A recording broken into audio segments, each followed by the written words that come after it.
Querida comunidad extraordinaria, muy buenas noches. Gracias por estar aquí una vez más. Esta noche vamos a viajar a las tierras del norte, donde la historia se mezcla con lo inexplicable. ¿Alguna vez han escuchado una leyenda que los ha dejado pensando por días? Yo sí, y muchas nacieron en Nuevo León. Lo más importante es que no se trata de relatos contados por terceros, sino de vivencias compartidas por personas que estuvieron en el lugar exacto, en el momento preciso. Prepárense, porque lo que se les va a contar aquí es el nacimiento de estas leyendas.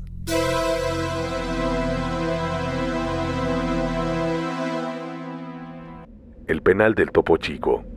Estuve ahí cuando pasó. No fui de los que perdieron la vida, porque no estaba en esa área, pero estuve cerca. Me tocó verlo. Me tocó escuchar cómo el caos se desataba. Yo dormía en el módulo C, pegado a donde se armó el desastre. El pleito fue entre los del Kilo y los de la gente nueva. El penal ya estaba podrido desde antes. Cada módulo era de alguien. Los custodios nomás recogían las mochadas y abrían puertas. Los primeros gritos se oyeron en la madrugada. Yo pensé que era un pleito normal, pero cuando empezaron a llevar cuerpos quemados al patio, supe que no lo era. La pelea fue con palos, cuchillos, tubos. Algunos se encerraron en la panadería y desde ahí lo sacaron para prenderles fuego. La cifra oficial fue de 49 decesos. Pero todos los que estábamos dentro sabemos que en realidad la cifra era de casi el triple. Para poder presentar esa cifra como real, muchos de los cuerpos fueron ocultados en los muros del mismo penal, y a otros ni los registraron, porque no había ni siquiera registro de su ingreso. Fue un desastre, pero el caos no terminó con la matanza, sino que una semana después, comenzaron a ocurrir una serie de diferentes manifestaciones, obviamente producto de las energías que dejaron los muertos. A mí me tocó ver a un vato que hablaba solo frente al comedor. Pensamos que se había quedado loco, porque él para poder sobrevivir tuvo que esconderse debajo de un par de cadáveres, y uno de los cuerpos con los que se cubrió era el de su hermano. Pero yo lo vi. Él estaba convencido que al lado suyo estaba su hermano, comiendo junto a él. Yo fui el primero que notó eso, pero obviamente, con el pasar de los días, más gente se fue dando cuenta, hasta que a alguien bastante imprudente, creo yo, se le ocurrió decirle que su hermano no estaba comiendo con él, que estaba hablando solo, porque su hermano había perdido la vida. En ese momento el sujeto perdió la compostura y corrió a los baños, donde se suspendió. Fue todo muy rápido y no hubo tiempo de intentar detenerlo. Pero en esa misma semana, el fantasma del colgado empezó a aparecerse ahí en el baño. Pero ese solamente fue el primero de muchos fantasmas que se empezaron a aparecer. Por ejemplo, en el área de los talleres se aparecían 4 fantasmas, descalzos, viendo hacia el muro. A ellos los habían fusilado ahí durante el altercado aquel. Había otro fantasma que se aparecía en las madrugadas. Caminaba por los pasillos. La particularidad de este fantasma es que no tenía cara. En su lugar, se podía ver un asqueroso revoltijo de carne molida y piel desgarrada. Había otros fantasmas menos intimidantes que se aparecían en el patio y hasta en el techo. Esas apariciones eran una constante para todos los que estuvimos ahí, después del sangriento incidente. Ya tiene muchos años que salí del penal. Ya luego lo clausuraron. Y pues todas esas historias se quedaron atrás. Fantasmas del Parque Fundidora. Cuando entré a trabajar en el Parque Fundidora no pensaba quedarme mucho tiempo. Era 1999 y el lugar apenas llevaba unos meses abierto. Me contrataron para el turno nocturno en el área de mantenimiento. Tenía 23 años. Había dejado la prepa y necesitaba cualquier ingreso. No era el único. Éramos pocos, casi siempre 5 o 6. A la mayoría solo los conocía por apodos.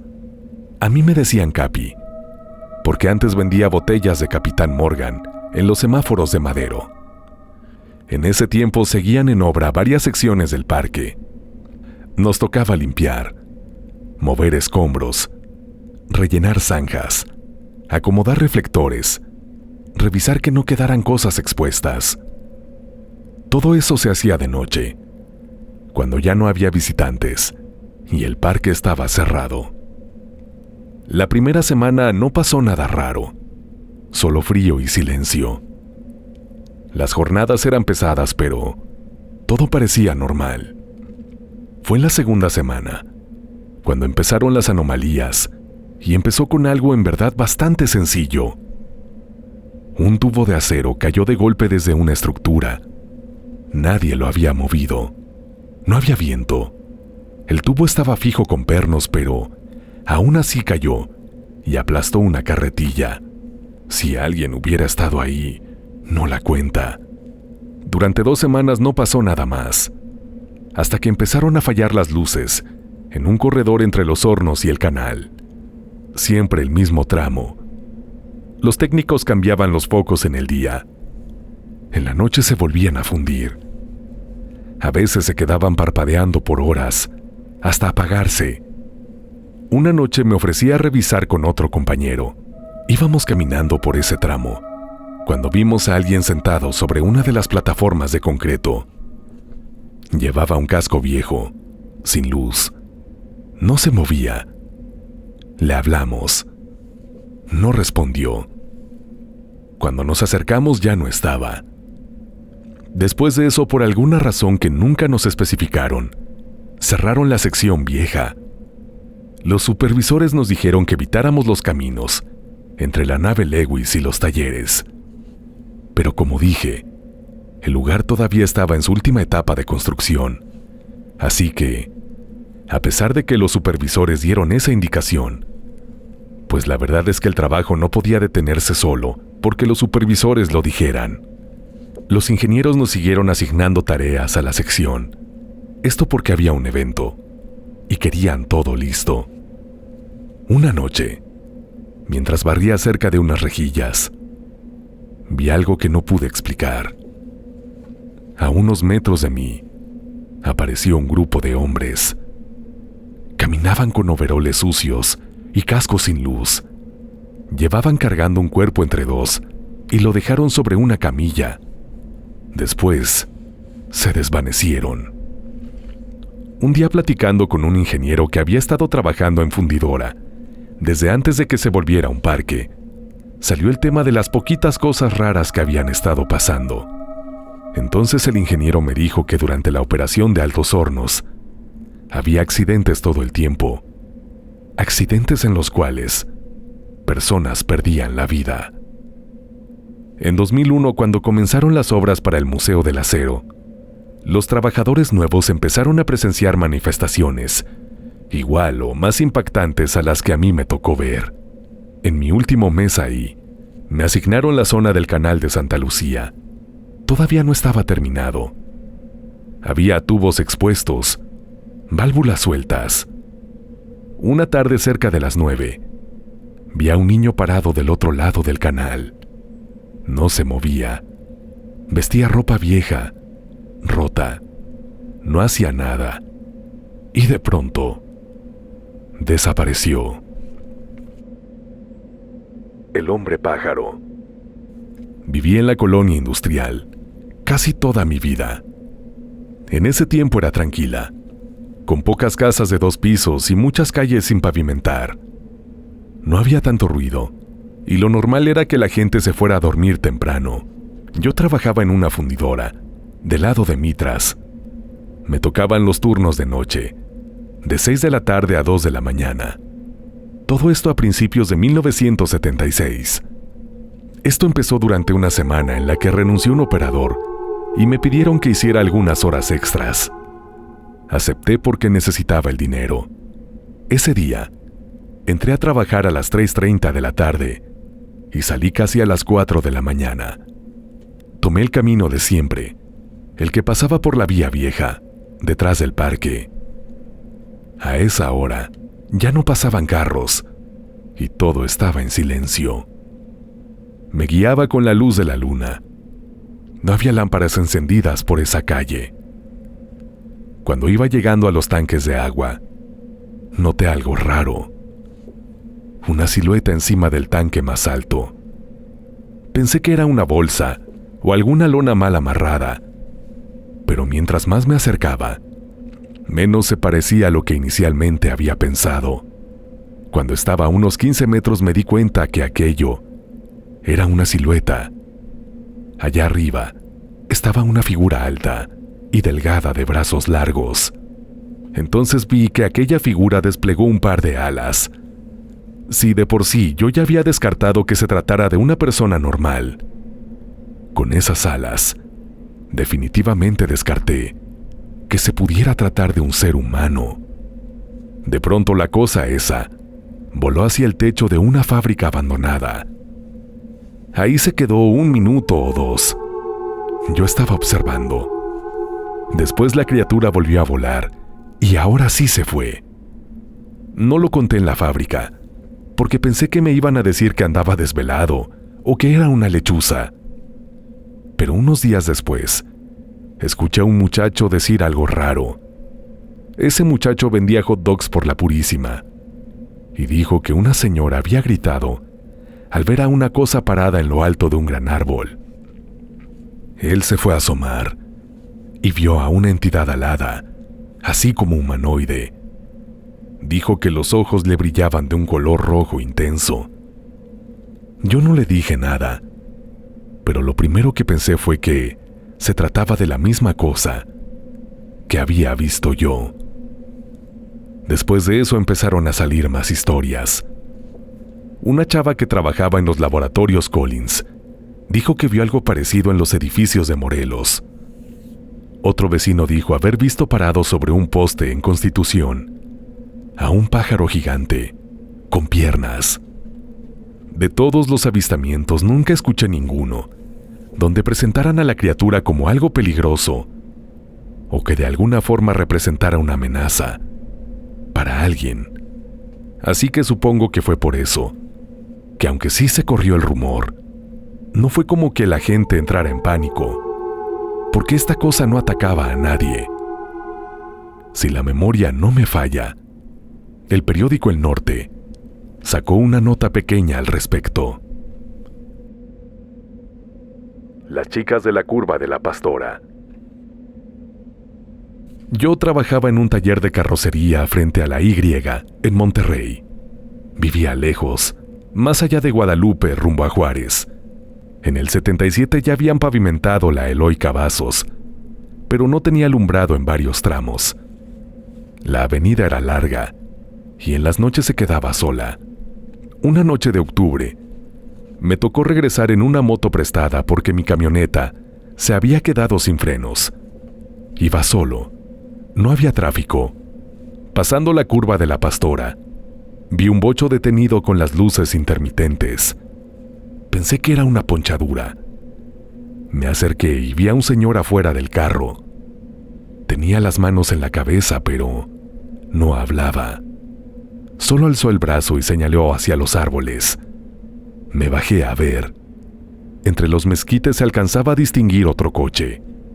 Entré con cuidado. Estaba metido entre la maleza, con las puertas abiertas. Revisé por dentro y no encontré a nadie. No había señales de sangre ni objetos tirados. Cuando salí para preguntarle al señor qué había pasado, ya no estaba, ni el bocho ni él. Solo quedaba mi moto y la carretera vacía. A los 2 días, me encontré con un vecino, un joven que vivía por la misma colonia. Venía asustado. Dijo que su hijo, un chavito de secundaria, había pasado por ahí en bicicleta y que 2 muchachas uniformadas le hicieron señas para que se acercara. Él frenó, pero al voltear ya no estaban. Esa historia no me pareció tan rara, pero cuando la volví a oír de otro compañero del taller la siguiente semana, me empezó a parecer algo más que solo una casualidad. Lo que este compañero contó fue que un primo suyo también vio a 2 niñas ahí, paradas justo antes de la curva. A partir de entonces, entre la gente se empezó a decir que ahí espantaban. Días después venía manejando, ya de madrugada. Había ido a ayudar a mi suegro a mover unos fierros desde el centro y me tocó regresar solo. En el mismo tramo, ya cerca de la curva, vi a 2 niñas caminando, una detrás de otra. Llevaban falda y blusa blanca. Pensé que tal vez venían de alguna casa cercana, pero no había casas. Me les emparejé y les pregunté si necesitaban algo. No voltearon. Frené y bajé. Me acerqué despacio. Las 2 se detuvieron, pero no voltearon a verme. Me aproximé otro poco y cuando pestañeé, ya no estaban. No vi hacia dónde corrieron. No escuché que lo hicieran. Me fui. Durante varios días evité pasar por ahí, pero una semana después, me tocó ir por piezas a Guadalupe. No había de otra. Tenía que pasar por ahí. Lo bueno fue que me tocó ir temprano. Ya cuando venía de regreso, me detuve frente a la entrada del Parque de la Pastora. Ahí estaba uno de los guardias. Me acerqué y le pregunté si había visto algo raro, porque yo sí había visto cosas raras por ahí. El guardia me dijo que sí, que varios conductores aseguraban ver a unas niñas por las noches. Uno de ellos había perdido el control del coche porque intentó esquivarlas. Ese vehículo terminó accidentado y el conductor terminó sin vida. En abril del 78, llegó al taller un Datsun azul traído por una grúa. Por hacer la plática, le preguntamos al conductor qué era lo que le había pasado.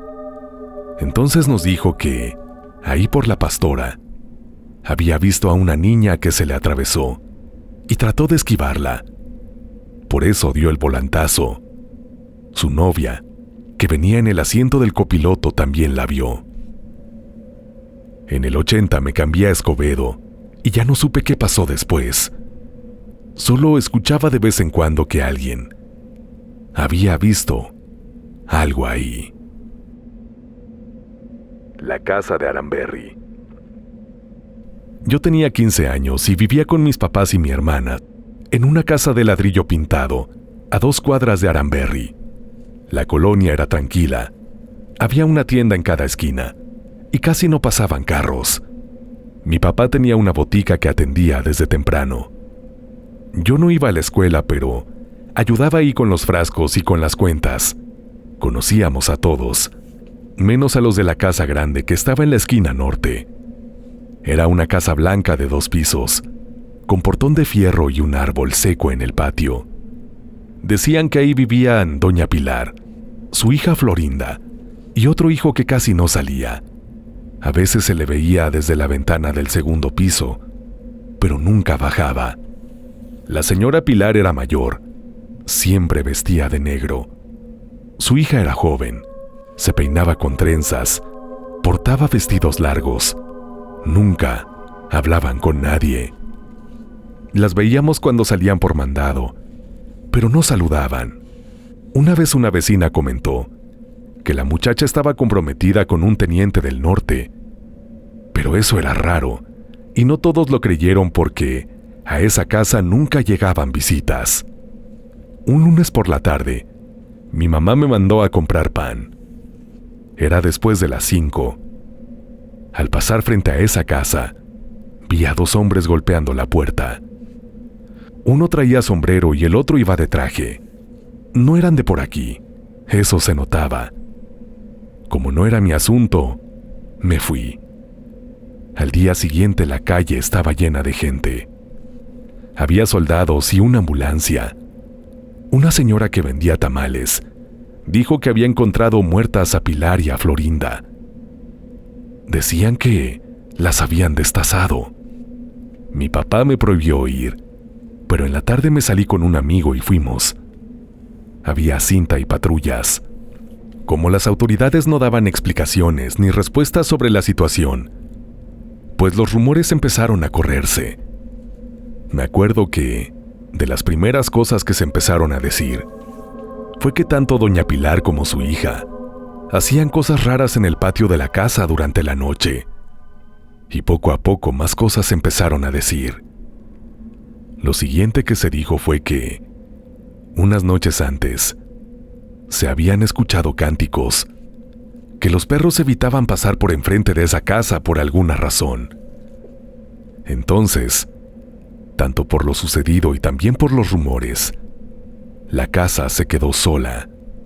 Nadie quiso comprarla, por lo menos no en el corto ni en el mediano plazo. Pasaron los años. La pintura se fue cayendo. La reja se oxidó. Las ventanas fueron cubiertas con madera porque los rumores no se detuvieron, pues ya había gente diciendo que durante las noches, a través de las ventanas se podían ver luces extrañas moviéndose por la casa. Un año después, quizás un poquito más, un estudiante de medicina se metió a vivir ahí. No adquirió la propiedad, solamente la tomó, pero según sus propias palabras, no fue una muy buena idea. Para empezar, había charcos de agua en lugares donde no debería haber charcos, además de que se escuchaba que en esos charcos caían gotas de agua, pero no habían goteras encima de los charcos. Además, el muchacho aseguró no dormir bien, que se sentía observado, así que un día solamente se fue. En los 70s, quisieron usar la casa como bodega, pero todos los trabajadores terminaron renunciando, porque decían que veían a una mujer parada en la escalera y que les hablaba. Pasaron los años y yo me fui a vivir a otro lado. Hasta el día en que yo me fui, la casa siguió abandonada. La Prepa 2. Entré a la Prepa 2 en 1978. En esa época vivía en Guadalupe y me tocaba cruzar toda la ciudad para llegar hasta la colonia Obispado. Salía temprano porque las clases comenzaban a las 7 en punto. El trayecto no era complicado, pero sí largo. Siempre me bajaba antes de que amaneciera por completo. La escuela ya tenía mala fama, no por alguna noticia oficial, sino por lo que contaban los mismos alumnos. No recuerdo haber escuchado eso típico que se dice siempre, que la escuela había sido construida sobre un panteón. La verdad es que nunca se dijo eso de la prepa, pero lo que sí se decía era que en los baños del fondo se podían escuchar voces extrañas, que los que llegaban muy temprano por la mañana podían ver sombras caminando por las canchas y, definitivamente, lo más escalofriante que se decía era que varios años atrás, una muchacha se había quedado encerrada en un salón durante el fin de semana. Decían que no la encontraron hasta el lunes y que cuando abrieron, ella ya estaba sin vida. Nadie sabía bien de qué salón había sido, ni qué nombre tenía la muchacha, pero todos sabíamos el rumor. Debido a eso, nadie estaba lo suficientemente loco como para quedarse solo en un salón después de las 6. Una tarde, ya cerca de las vacaciones, a mi equipo y a mí todavía nos faltaba terminar un trabajo, y al día siguiente era el último día para entregarlo, y si no lo entregábamos, pues el maestro nos dejaría un trabajo adicional para hacer durante las vacaciones, cosa que definitivamente ninguno de nosotros quería. Así que no nos quedó de otra, más que avisarle al velador que estaríamos unas horas más en el salón. La idea era terminar antes de las 6 de la tarde, para no estar ahí ya a esa hora. Por cierto, nuestro salón estaba en la planta de arriba. Pasó el tiempo. Nosotros estábamos apuradísimos, y sí alcanzamos a terminar faltando 5 minutos para las 6. Ya estábamos guardando todo cuando la puerta del salón se movió. Fue como si se fuera a cerrar, pero como volteamos a ver la puerta, pues no se cerró. Todos volteamos a vernos y sin decir nada, coincidimos en que teníamos que salir de ahí, pero ya. Ni siquiera terminamos de guardar todas nuestras cosas. Solamente nos pusimos las mochilas. Lo que quedó fuera lo agarramos con las manos y apenas íbamos hacia la puerta cuando todas las lámparas del salón se apagaron. Después escuchamos cómo todas las bancas se estaban moviendo, como si hubiera un terremoto, pero lo único que se estaba moviendo eran las bancas. No nos quedamos ni un segundo más. Salimos del salón, corrimos por el pasillo, bajamos las escaleras tan deprisa que uno de nosotros casi cae, pero entre los demás lo detuvimos. Cuando llegamos al portón de salida, el velador se dio cuenta de que estábamos muy agitados y nos dijo algo que recuerdo bien. Así le pasó a la muchacha, por no hacer las cosas a tiempo. Fue que terminó muerta. La bruja de las Villas de Guadalupe. En ese tiempo yo tenía 17 años. Vivía con mis papás y mis 2 hermanas en la colonia Villas de Guadalupe, entre la avenida Eloy Cavazos y la Israel Cavazos, en uno de los sectores nuevos que estaban entregando. Las calles todavía estaban en obra negra. No había alumbrado. Las casas estaban en puro bloc, y en la parte del monte no se podía pasar porque todo era zacate espeso, matorrales y nidos de alacranes y tarántulas. A lo mucho, vivían 3 o 4 familias por cuadra. El único transporte que pasaba por allá era un camión que salía desde la avenida principal cada 2 horas. Yo trabajaba en un ciber que estaba por avenida Benito Juárez. No tan lejos, pero sí había que caminar y luego agarrar un camión que nunca pasaba a la misma hora. Es más, había días que ni pasaba el mendigo camión, y cuando no pasaba, pues me tocaba irme caminando hasta mi casa. O a veces, si tenía suerte, me iba de ride. En una ocasión, me tocó quedarme más tarde porque un señor había pagado por una edición de no sé qué archivo, y se tardó más de la cuenta en darme los datos. Cuando salí, ya eran las 8, y ya sabía que el camión no iba a pasar. Así que me fui caminando. Crucé por el puente y me metí por las calles que conocía. Pero a la mitad del camino ya no había casas con luz, ni perros ni carros. Nada. De pronto empecé a sentir que algo me seguía. No volteé porque sí estaba un poco asustado. Cuando llegué a la esquina de mi calle, vi una silueta en el poste final. Era una figura muy flaca, con los brazos colgando. Se notaba que era mujer. Pensé que era alguna vecina o señora perdida. Pero cuando me acerqué, me di cuenta de que no tenía rostro, no tenía nariz, ni ojos, ni boca. Solo una especie de hendidura donde debería estar la cara. Sentí tanto terror que ni siquiera pude gritar. Mi única reacción fue irme corriendo a la casa. Llegando, lo que hice fue atrancar la puerta. También la puerta del patio y también las ventanas. Ni siquiera cené.